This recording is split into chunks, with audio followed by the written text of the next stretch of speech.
Hinahalay pala ni live-in partner ang anak ko kaya nagbago ang ugali. Ako si Linda, 35 years old ng Bukidnon. May anak ako sa una kong asawa si Mariz, 16 years old na, at lumaking kulang sa pansin. Madalas akong maipatawag ng school guidance dahil sa pambubuli ni Mariz sa eskwelahan. Noong bata pa naman si Mariz at elementary ay napakabait nito, magalang, masunurin at sobra kaming close. Grade 4 siya nung mag-asawa ulit ako si Michael, isa itong gwardya. Sa amin na ito tumira, hiwalay ito sa asawang nasa ibang bansa.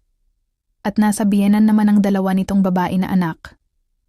Na paminsan-minsan ay dumadalaw sa amin at mga kasing edad lang din sila ni Mariz. Noong una naman ay magkasundo sila, papa pa nga ang tawag ni Mariz. At madlas din itong bigyan ni Michael ng pera at pasalubong. Ngunit isang araw bigla na lang nagbago ang ihip ng hangin. Michael na lang ang tawag ni Mariz sa kinakasama ko. Natutuwa naman ako dahil hinahayaan na lang siya ni Michael. Love, pasensya ka na ha, ang tigas ng ulo ng batang yan, hayaan mo at sasabihan ko. Ano ka ba love, hayaan mo na lang ganun na talaga ang mga bata ngayon, bakang siselos lang sa akin. Salamat sa pangunawa love ha. Nung mag-high school na si Mariz ay mas naging malala pa ito. Problema sa eskwela. Palasagot natuto din uminom at magyosi. Halos sa mga barkada na lang ito madalas maglagi. Ano ka naman Mariz? Kailan ka ba magtitino, punong-puno na ako sa iyong bata ka? Sinong matinong babae ang kung saan-saan na lang nakikitulog? Sa kanila mamasaya ako at mas safe ako. Ayoko na din sa bahay na ito, nagpatuloy kayo ng demonyo. Wala ka na sa katwiran Mariz.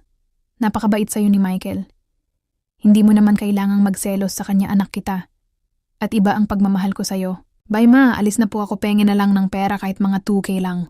Kahit naiinis ako sa anak ko ay binibigyan ko pa din naman ito ng pera. Lalo na at sustento naman iyon ng ama niya sa kanya. Hindi ko rin kasi kayang isipin na baka nagugutom ito sa bahay ng mga kaibigan. Ganun na lang palagi ang aming setup hanggang umabot na ito ng 16 years old. Hindi mo na halos makilala tadtad ng hikaw sa tainga, pati ilong may hikaw at ang pananamit. Sobrang iksi at halos kita na ang tinatago. Sobrang stress na inaabot ko kay Mariz. Hanggang nagkasakit ito. Halos 1 week kaya natigil ng bahay. Pero isang araw dinatnan ko ito, palayas na naman kahit hirap pang kumilis. Dahil sa UTI at napakababang potassium ay hirap pa din siya pero aalis pa din ng bahay. San ka na naman pupunta Mariz?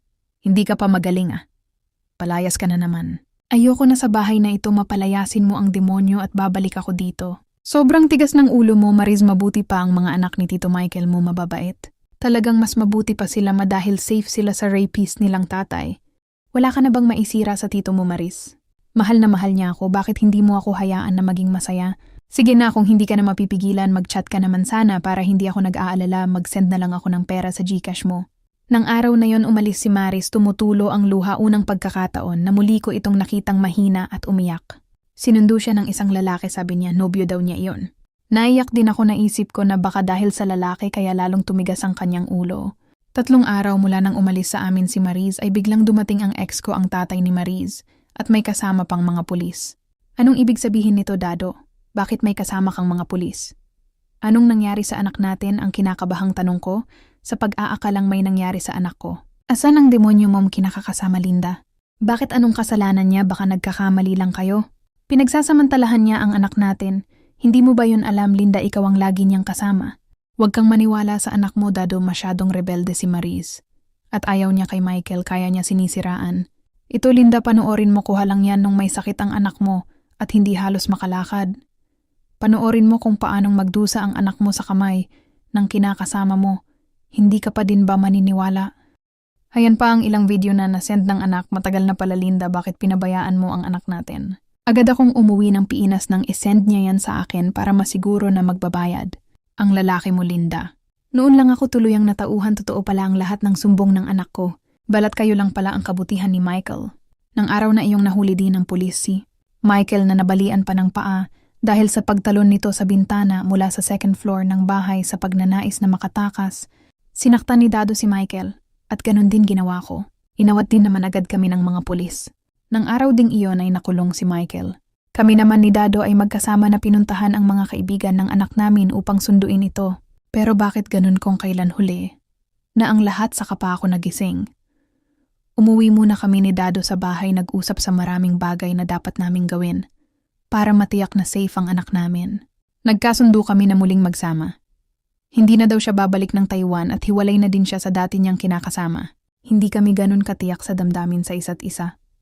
Pero ang mahalaga na lang muna ay kung paano kaming babawi pareho sa anak namin.